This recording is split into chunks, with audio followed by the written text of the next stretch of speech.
जैसे जैसे सब्जियों का सीजन जाता है तो सब्जियों का मजा भी खराब हो जाता है। तो आप सभी का बहुत बहुत स्वागत करती हूँ। तो आज मैं इसी तरह की एक रेसिपी लेकर आई हूँ, क्योंकि जो करेले होते हैं वो भरी गर्मियों में ही स्वादिष्ट लगते हैं। और हर सब्जी की बात है, मौसम के अनुसार ही सब्जियां खाने में जो मजा होता है वो बिना मौसम के नहीं होता है।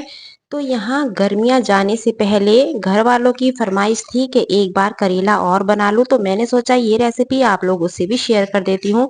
तो यहाँ 2 से 3 मीडियम साइज की मैंने प्याज को बारीक काट लिया है। यहाँ लेना है सरसों का तेल, और जब तेल अच्छे से गर्म हो जाए तो इतनी देर में यहाँ करेले को हमें जो डंठल होता है केवल उसे अलग करना है और हल्का हल्का सा छील लेते हैं। करेले बहुत तरीके से बनाए जाते हैं, जैसे बिना छिले भी बना सकते हैं, इन्हें उबाल के भी बना सकते हैं, काट के भी बना सकते हैं। लेकिन आज इसे हम भरवा करेले बनाएंगे और बहुत ही स्वादिष्ट बनाएंगे। तो इसलिए लास्ट तक बने रहिएगा और एक बार आप भी ट्राई कर लीजिएगा, क्योंकि करेले का जब मौसम चला जाएगा तो ये खाने में भी अच्छा नहीं लगेगा।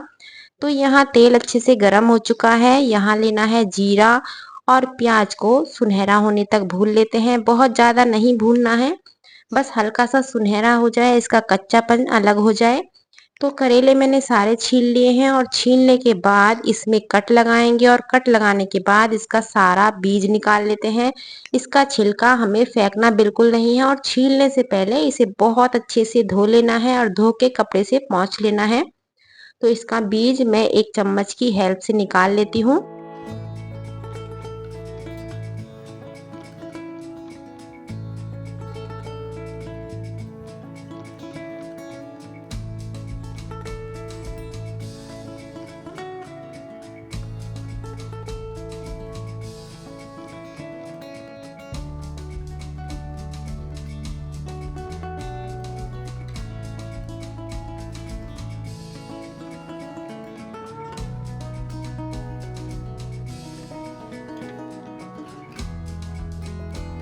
कभी कभी क्या होता है, करेले में लाल रंग का बीज निकलता है, तो यदि ऐसा हो तो उसे फेंक दीजिएगा। उस बीज को हमें इस मसाले में नहीं डालना है।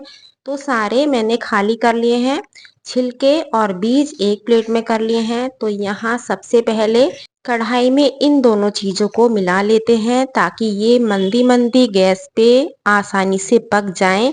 बिल्कुल हाई फ्लेम पे इन्हें नहीं पकाना है, लो फ्लेम पे पकाना है। तो इन्हें अच्छे से मिक्स करेंगे, और मिक्स करने के बाद इसमें हल्दी पाउडर, लाल मिर्च पाउडर, धनिया पाउडर, इसके अलावा हमें और कोई मसाला नहीं लेना है। स्वाद अनुसार नमक, और इसे अच्छे से चलाने के बाद थोड़ा ढक के पकाएंगे। आप चाहो तो थोड़ी सी कश्मीरी लाल मिर्च भी ले सकते हैं। यदि बहुत ज़्यादा चटपटा पसंद है तो उसके अकॉर्डिंग आप मिर्चों की मात्रा बढ़ा या घटा सकते हैं। इसे अच्छे से मैंने मिक्स कर लिया है, और मिक्स करने के बाद इसे ढक के थोड़ा सॉफ्ट होने तक पकाना है।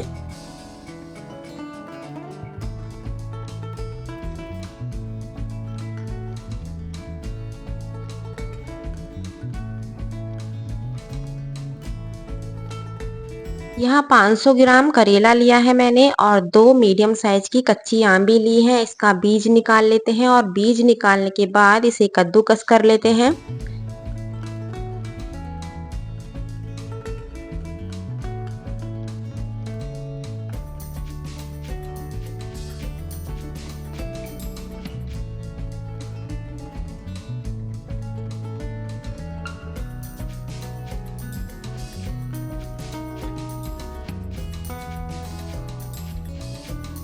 जब आंबी कद्दूकस हो जाए तो इस आंबी को मसाले में मिला लेंगे और अच्छे से मिक्स कर लेते हैं।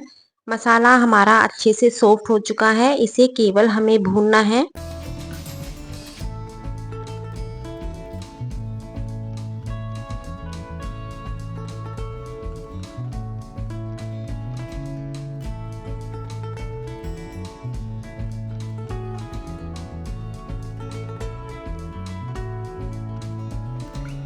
जब ये थोड़ा सा भुन जाए तो आंबी और ये सारा मसाला अच्छे से पक जाए, तो इसे 1 मिनट के लिए ढक के पका लेते हैं। और 1 मिनट के बाद आप देख सकते हैं थोड़ा थोड़ा किनारे किनारे जब ऑयल आने लगे, तो इसे हमें जब तक पकाना है, इसे मैश करते हुए थोड़ा सा और भून लेते हैं। जो भी हल्का फुल्का इसमें पानी होगा वो सारा सुखा लेते हैं।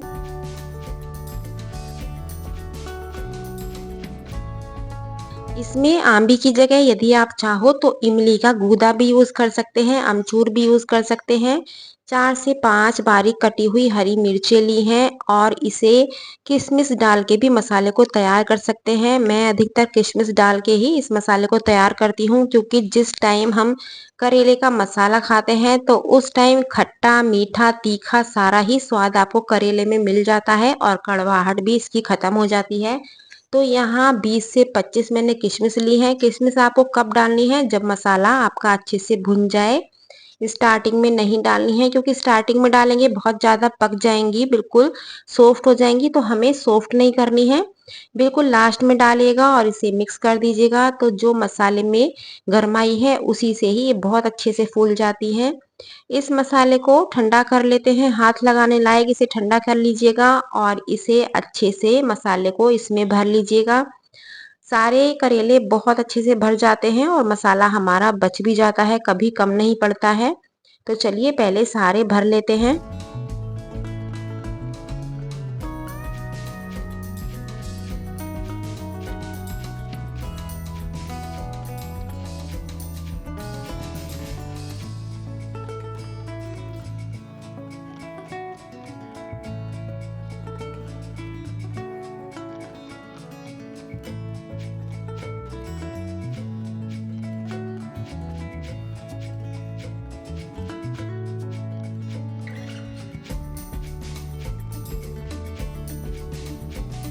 इन्हें आप 2 तरीके से बना सकते हैं। यदि आपको लगे चलाने में आपके करेले का मसाला बाहर निकल रहा है, तो इसमें आप जो धागा होता है, रील का धागा जिससे सिलाई वगैरह करते हैं, उसे लपेट दीजिएगा।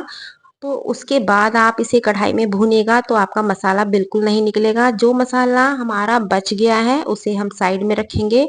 आप देखिएगा मैं किस तरीके से लपेट रही हूँ। यदि आप परफेक्ट हैं बनाने में, आपको लगता है मसाला मेरा बाहर नहीं निकलेगा, तो आप मत लगाइएगा धागा। ये मैं उनके लिए बता रही हूँ जिन्हें दिक्कत होती है, क्योंकि करेले का मसाला अधिकतर निकल जाता है। तो उसकी सेफ्टी के लिए इस धागे को 3 से 4 बार या 4 से 5 बार लपेट दीजिएगा। जब ये भुन जाएंगे तो उसके बाद इस धागे को आप अलग कर दीजिएगा, बहुत आसानी से अलग हो जाता है। तो ये देखिएगा मैं किस तरीके से लगा रही हूँ, कोई हमें गांठ वगैरह नहीं लगानी है, केवल लपेटना है। और जब ये करेले बिल्कुल तैयार हो जाएं तो आपको करना क्या है, एक भारी तले की कढ़ाई लेनी है, हो सके तो लोहे की ले लीजिएगा। तो यहाँ काफी भारी कढ़ाई है और जिस कढ़ाई में ये सारे आसानी से सेट हो जाएं उतनी बड़ी आप कढ़ाई लीजिएगा।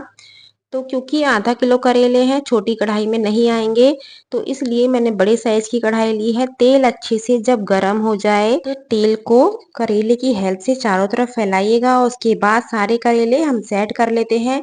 करेले जब भी बनाएं इस बात का आप खास ध्यान रखिएगा, जब भी मार्केट से मंगाएं एक ही साइज के मंगाइएगा। ऐसा नहीं है कि एक बहुत छोटे साइज का हो और एक बहुत बड़े साइज का हो, तो उसमें दिक्कत क्या आएगी, छोटे वाले ज्यादा जल्दी पक जाएंगे और बड़े वाले कच्चे रह जाएंगे।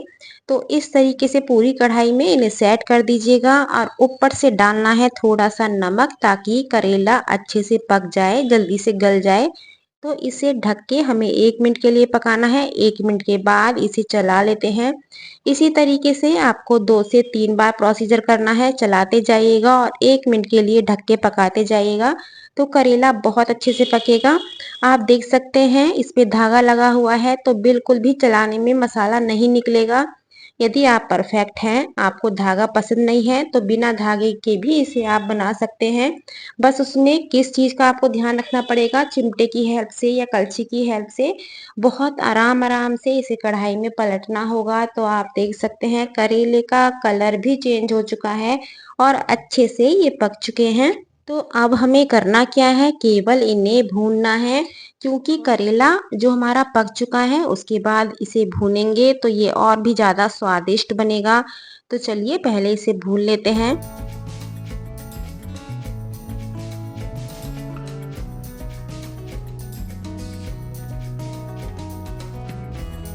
आपको यदि लगे हल्का सा भी कि करेला कैड़ा है तो उसे ढक के फिर से पका लीजिएगा और भुनने के बाद इसमें जो भी नमी होगी बिल्कुल गायब हो जाती है और इस तरीके से बिल्कुल एकदम बढ़िया से ये भुन जाते हैं और जितना भी हमने ऑयल डाला था स्टार्टिंग में करेले में वो सारा कढ़ाई के बीच में आ जाता है।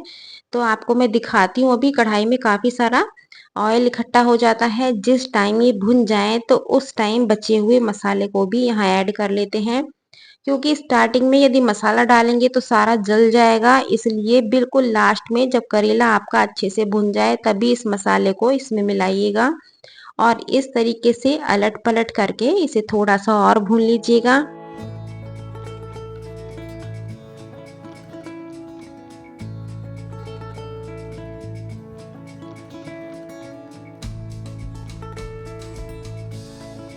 जो करेले से दूर भागते हैं, ये सोचते हैं कि करेले कड़वे होते हैं, हम नहीं खाएँगे, यदि इस तरीके से बनाएँगे तो बिल्कुल भी कड़वे नहीं लगेंगे।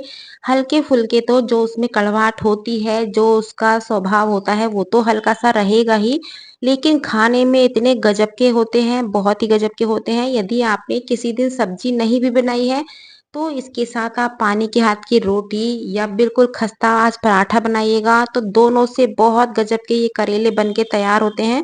आप इनका कलर देखिएगा भुनने के बाद कितना एकदम ब्राउन सा हो चुका है और ऑयल भी इन्होंने छोड़ दिया है, तो बहुत ही स्वादिष्ट मुझे तो ये करेले लगते हैं। मौसम जाने से पहले मैंने तो एक बार और बना लिए हैं, तो जल्दी से आप भी ट्राई कीजिएगा और पसंद आए तो लाइक शेयर करना बिल्कुल मत भूलिएगा। Thank you.